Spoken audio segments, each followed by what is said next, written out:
Hi ಎಲ್ಲರಿಗೂ ನಮಸ್ಕಾರ. Welcome back to the channel Namita vlogs in Kannada. Friends, ಇವತ್ತಿನ ವ್ಲಾಗ್ ಬಂದು ನನ್ನ ಮಗಳದ್ದು ಸ್ಕೂಲ್ ಟ್ರಿಪ್ಪಿನ ವ್ಲಾಗ್ ಆಗಿರುತ್ತೆ. ಅವಳಿಗೆ ಸ್ಕೂಲಿಂದ ಟ್ರಿಪ್ಪಿಗೆ ಕರ್ಕೊಂಡು ಹೋಗ್ತಾ ಇದ್ದಾರೆ. ಸೊ ಹಾಗಾಗಿ ಅವಳನ್ನ ನಾವು ಕೂಡ ಕಳಿಸ್ಕೊಡ್ತಾ ಇದ್ದೀವಿ. ಸೊ ಈ ವ್ಲಾಗು ಕಂಪ್ಲೀಟಾಗಿ ಅದೇ ಆಗಿರುತ್ತೆ. ಸೊ ಇನ್ನು ಸ್ಕೂಲ್ ಪ್ರಿಮಿಸಸ್ಗೆ 5 o'clockಗೆಲ್ಲ ಕರ್ಕೊಬಂದು ಮಕ್ಕಳನ್ನ ಬಿಡಿ ಅಂತ ಹೇಳಿ ಸ್ಕೂಲ್ ಕಡೆಯಿಂದ ಮೆಸೇಜ್ ಬಂದಿತ್ತು.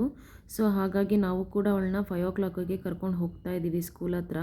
ಇನ್ನು ನಾವು ಹೋಗೋ ಅಷ್ಟರಲ್ಲಿ ಟ್ರಿಪ್ಗೆ ಹೋಗೋವಂಥ ಬಸ್ಸಸ್ ಎಲ್ಲ ಬಂದು ನಿಂತಿತ್ತು.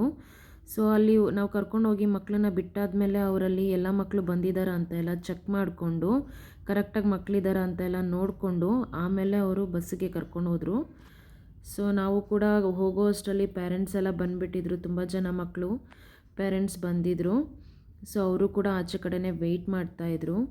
ಇನ್ನು ನಾವು ಅವಳನ್ನ ಕಳಿಸಿದ್ದೇನೆ 1 by 1 ಹೋಗ್ತಾಯಿದ್ರು ಮಕ್ಕಳು. ಟೋಟಲಾಗಿ 3 ಬಸ್ ಹೋಗಿದ್ದು, 8th standard, 9th standard, 10th standard. So ನನ್ನ ಮಗಳು 9th standard ಆಗಿರೋದ್ರಿಂದ ಸೊ ಅವಳದೆಲ್ಲ ಇಲ್ಲಿ ಚೆಕಿಂಗ್ ನಡೀತಾ ಇತ್ತು. ಎಲ್ಲ ಕರೆಕ್ಟಾಗಿ ಬಂದಿದ್ದಾರೆ ಮಕ್ಕಳು ಅಂತ ಹೇಳಿ.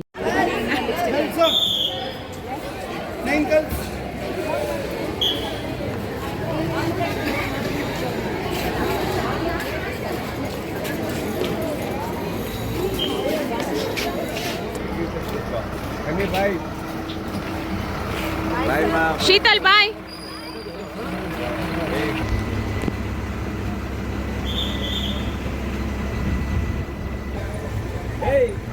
ಇನ್ನು ಅವಳು ಬಸ್ ಹತ್ತು ಕುತ್ಕೊಂಡು ಮಮ್ಮಿ ಒಂದೆರಡು ಫೋಟೋಸ್ ತೊಗೋತೀನಿ ಅಂತ ಹೇಳಿದ್ಲು. ಸೊ ಬಾಯ್ ಮಾಡಿ ಹೊರಟ್ಲು. ಬಟ್ ನಾವು ಅವಳಿಗೆ ಹ್ಯಾಪಿ ಜರ್ನಿ ಅಂತ ಹೇಳಲೇ ಇಲ್ಲ. ಹಾಗಾಗಿ ಅವಳು ಬಸ್ಸಿಂದನೇ ನಾವು ಕೂಡ ಹೊರಟ್ವಿ ಅವಳಿಗೆ ಹ್ಯಾಪಿ ಜರ್ನಿ ಹೇಳೋಣ ಅಂತ ಹೇಳಿಬಿಟ್ಟು. ಬಟ್ ಆದರೂ ಕೂಡ ನಾವು ಅವಳಿಗೆ ಹ್ಯಾಪಿ ಜರ್ನಿ ಹೇಳೋಕ್ಕಾಗಲೇ ಇಲ್ಲ. ಇನ್ನು ಅವ್ರ ಸ್ಕೂಲ್ ಟ್ರಿಪ್ ಎಲ್ಲಿಗಿತ್ತು ಅಂತಂದರೆ ಶ್ರವಣಬೆಳಗೊಳ, ಬೇಲೂರು, ಹಳೆಬೀಡು, ಯಡಿಯೂರು, ಸಿದ್ಧಲಿಂಗೇಶ್ವರ ಟೆಂಪಲ್ಗೆ ಇತ್ತು. ಸೊ ಈ 4 ಪ್ಲೇಸಸ್ಸು ವಿಸಿಟ್ ಮಾಡಿ ಒಂದು 11 to 11:30 ಒಳಗಡೆ ರೀಚ್ ಆಗ್ತೀವಿ ಅಂತ ಹೇಳಿದರು. ಬಟ್ ಅವ್ರು ರೀಚ್ ಆಗೋ ಅಷ್ಟರಲ್ಲಿ 2 o'clock ಆಗಿಬಿಟ್ಟಿತ್ತು. ಇನ್ನು ನಾವು ಬೆಳಗ್ಗೆಯಿಂದ ರಾತ್ರಿವರೆಗೂ ಅವಳು ಬರೋದನ್ನೇ ಕಾಯ್ಕೊಂಡು ಕೂತಿದ್ವಿ. ಸೊ ಇದು 8th standard ಬಸ್ಸು. ಇಲ್ಲಿ ಕಾಣ್ತಾ ಇದ್ದಾರಲ್ಲ ಅವರೇ HM ಸುರೇಖಾ ಮೇಡಮ್ ಅಂತ. ಸೊ 8th standard ಬಸ್ಸು ಕೂಡ ಮೂವ್ ಆಯಿತು. ಫಸ್ಟು 10th standard ಬಸ್ ಹೋಯಿತು, ಆಮೇಲೆ 9th standard, ಆಮೇಲೆ 8th standard ಬಸ್ಸು. ಸೊ ಇನ್ನು ಅವ್ರನ್ನ ಕಳಿಸಿ ನಾವು ಮತ್ತೆ ವಾಪಸ್ಸು ನಮ್ಮ ಮನೆಗೆ ಬಂದ್ವಿ. ಇನ್ನು ನಾವು ಮನೆಗೆ ಬಂದಿದ್ದೇ ಬೇರೆ ಯಾವುದೇ ರೀತಿಯಾದ ವೀಡಿಯೋಸ್ನ ನಾವು ಶೂಟ್ ಮಾಡೋಕ್ಕಾಗಿಲ್ಲ. ಯಾಕೆ ಅಂತಂದರೆ ಮಕ್ಕಳನ್ನ ಕಳಿಸ್ಬಿಟ್ಟಾದ್ಮೇಲೆ ಪೇರೆಂಟ್ಸ್ಗೆ ಬರೀ ಅದೇ ಯೋಚನೆ ಆಗಿರುತ್ತೆ. ಅವ್ರು ಬರೋದನ್ನೇ ಕಾಯ್ಕೊಂಡಿದ್ದು. ಇನ್ನು ಅವ್ರು ಬರೋ ಅಷ್ಟರಲ್ಲಿ 2 o'clock ಆಗಿತ್ತು.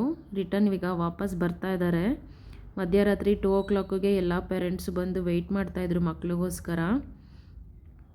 ಸೊ ಇನ್ನು ಅವ್ರನ್ನ ಕರ್ಕೊಂಡಿದ್ದೇನೆ ಮನೆಗೆ ಕರ್ಕೊಂಡು ಹೊರಟ್ವಿ. ಅವಳು ಜೋಶ್ ನೋಡಿ. ಮಕ್ಕಳು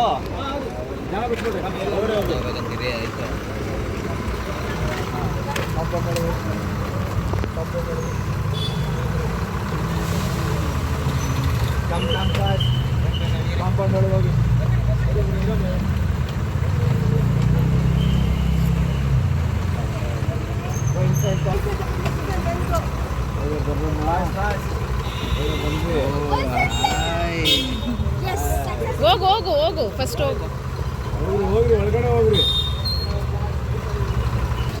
ಇನ್ನು ಅಷ್ಟೊತ್ತು ಕಾಯ್ಕೊಂಡು ಕೂತಿದ್ರು ಮಕ್ಳಿಗೋಸ್ಕರ. ಮಕ್ಳ ಮುಖದಲ್ಲಿರೋ ಜೋಶ್ ನೋಡಿ ನಮಗೂ ಕೂಡ ತುಂಬ ಸಂತೋಷ ಆಯಿತು. ಇನ್ನು ಮನೆಗೆ ವಾಪಸ್ ನಾವು ಕರ್ಕೊಂಡು ಹೋಗ್ತಾ ಇದ್ದೀವಿ. ಇದು ಶೀತಲ್ ಫ್ರೆಂಡ್. ಅವಳನ್ನ ಮನೆಗೆ ಡ್ರಾಪ್ ಮಾಡಿಬಿಟ್ಟು ನಾವು ಮತ್ತೆ ವಾಪಸ್ಸು ಶೀತಲ್ನ ಕರ್ಕೊಂಡು ಮನೆಗೆ ಬಂದ್ವಿ. ಇನ್ನು ಮನೆಗೆ ಬರೋ ಅಷ್ಟರಲ್ಲಿ ಬೆಳಗ್ಗೆಯಿಂದ ಶೀತಲ್ ಕಾಣಿಸಿಲ್ಲ ಅಂತ ಹೇಳಿಬಿಟ್ಟು ಅವಳನ್ನ ಹೋಗೋಕ್ಕೆ ಬಿಡಲೇ ಇಲ್ಲ ನಮ್ಮ ಮನೆ ನಾಯಿ ಕ್ಯಾಂಡು. ಸೊ ಅವಳನ್ನು ಮುದ್ದಾಡ್ತಾ ಇದ್ದಾನೆ. ಎಷ್ಟೊತ್ತು ಮುದ್ದಾಡ್ದ ಅವಳನ್ನ ಮನೆ ಒಳಗಡೆ ಹೋಗೋಕ್ಕೆ ಬಿಡಲೇ ಇಲ್ಲ ಅಂತ ನೀವೇ ನೋಡಿ.